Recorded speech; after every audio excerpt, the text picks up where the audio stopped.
Welcome to Your Brain On by Salience Learning. I'm Karen Foster. And I'm Krista Gerhard.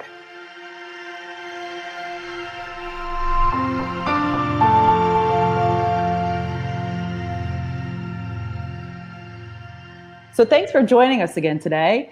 We're excited to have you here. It's been a very interesting past few months, I'm sure, for all of us here dealing with working remotely and kids in virtual learning and gearing up for the fall. Chris, I don't know about your kids, but mine certainly have been bombarded online with these kind of quizzes. How do you learn best? How can they, are you a visual learner, auditory learner? I don't know if you've seen that as well.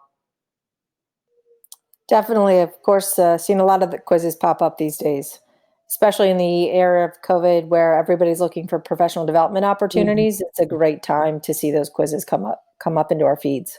Yeah, no, it's definitely interesting. It's something I, as with a penchant for cognitive psychology, get interested in. What do you sort of think about the idea of learning styles? So I think it's an interesting one. I know I've taken quizzes myself, and I would say that it's one to consider. It's one I've used a variety of learning styles myself throughout the years, given the context of the situation. So whether I consider myself an auditory, kinesthetic, visual, I think I flex, and I think most people do. Yeah, absolutely. And, I think you hit the nail on the head in that, we're all a little bit of all of them. As much as we'd like to sort of gravitate to a quiz that defines us as something, specific and definitive, and kind of gives us something we can hang our hat on. What science has really found is that, there's a variety of different frameworks for, quote, learning styles. But even more importantly, what I hear in the blogs and articles I read is unfortunately this is sort of translated into a myth, both in professional development and in educational circles, where, if a trainer or a facilitator sort of delivers information to a learner in their preferred style, that they'll learn better. I mean, is that something that you've heard?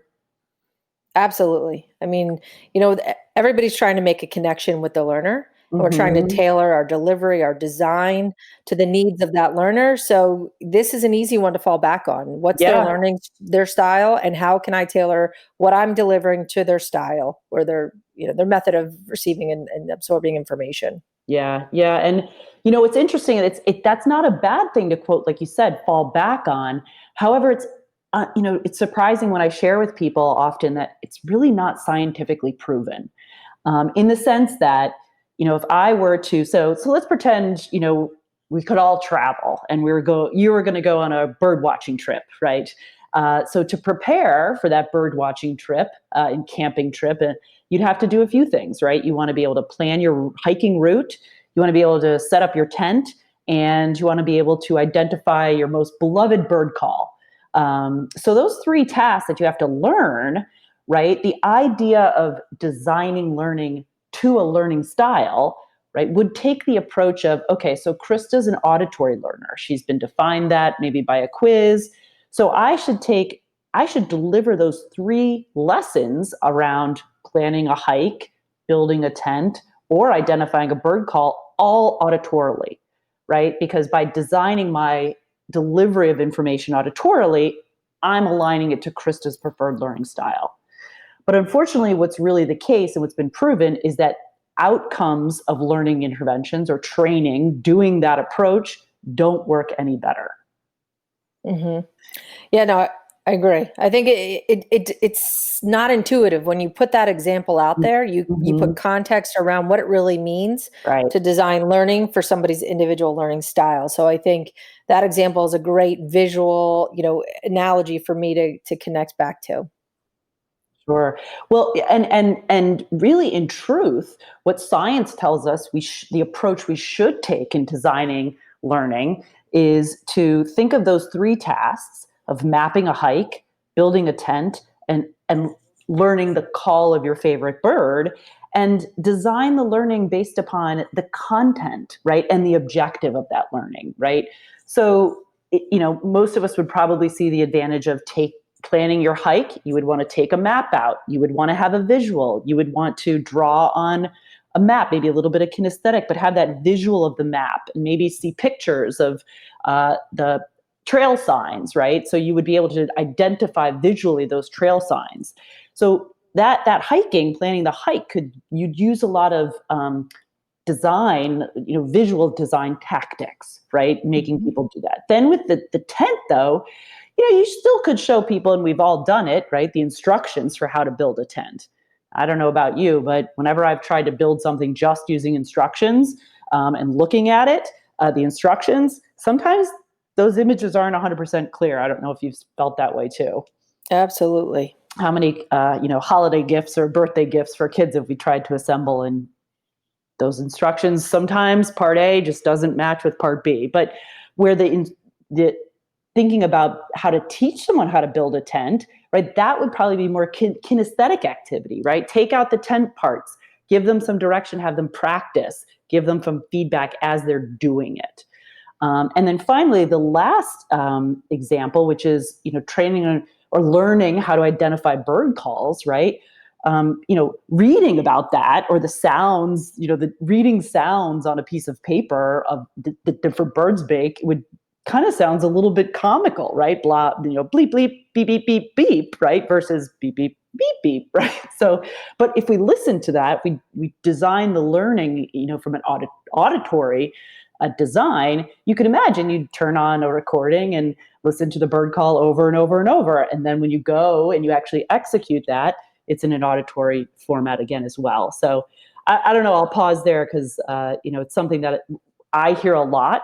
And again, it's a myth that was so pervasive that there was a set of PhD researchers and neuroscientists that came out in 2007 in The Guardian, declaring that there's no evidence to back the idea of designing to a learning style. So can get me kind of fired up. I don't know what you think. Yeah, no, I mean, I think that's the key takeaway here for me, Karen. It's not about that we don't have these learning styles. Mm-hmm. It's that we shouldn't be designing for them.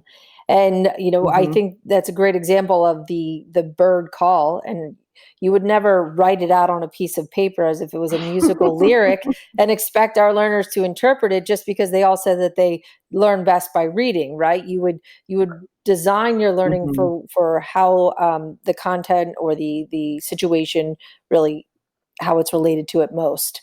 So I think that for me is right there is the key takeaway. Yeah. The idea of learning styles are very appealing. I almost kind of would equate them to horoscopes, but only in the sense that, look, we all know that each of us between each other are better at some things than others, right? And ultimately there may be a brain basis for these differences. But what research has really found is that, by thinking about, the purpose and objective of an instructional session or training session, thinking about, the content and what's being, delivered in that session, and adapting that, based upon those two variables, as well as what we know about the brain in terms of memory, perception, attention, right? If from scientific research, right, is a better approach, right? So it's just kind of coming at it in a different way. Yeah, so I think one of the things that I've read and heard most often is that there's really no direct relationship that can be determined from if I say my learning style is auditory and I Mhm. only use auditory, will my performance or my comprehension tests be any different than if I were to use a different learning style? I think there's a disconnect there. Yeah, absolutely. And look, 60 to 65% of the brain is dedicated to visual processing. So, I hear most often people say to me, "I'm a visual learner. I'm a visual learner." To which I, jokingly reply, "Well, we all are." Like, I mean, unless people have, some sort of disability or something where their visual field is compromised. So that's just how our brain is wired, and there's so much information that can come in visually.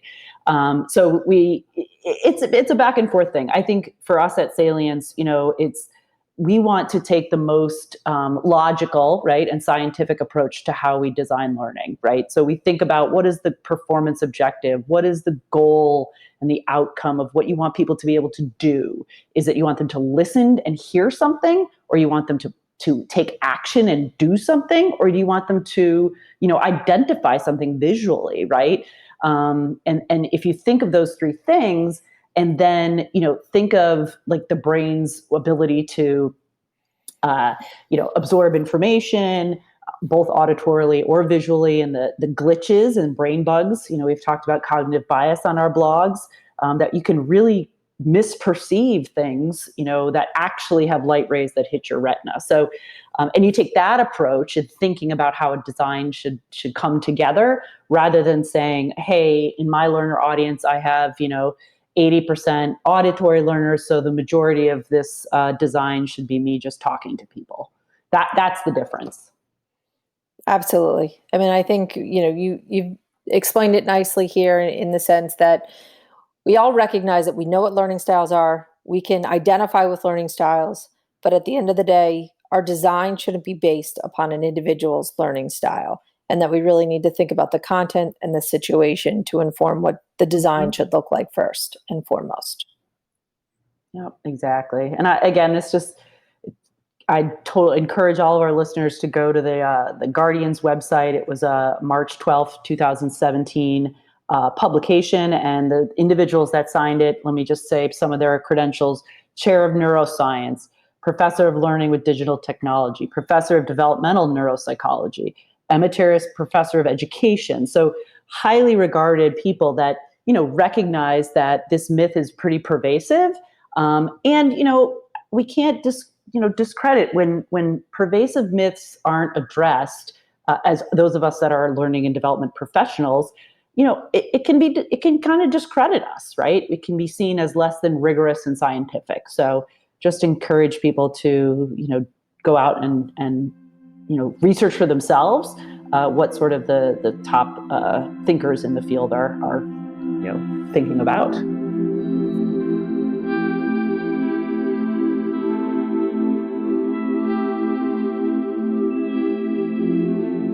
So, Karen, learning styles it's a really interesting concept because to your point, it is a pervasive myth and one that gets talked about frequently.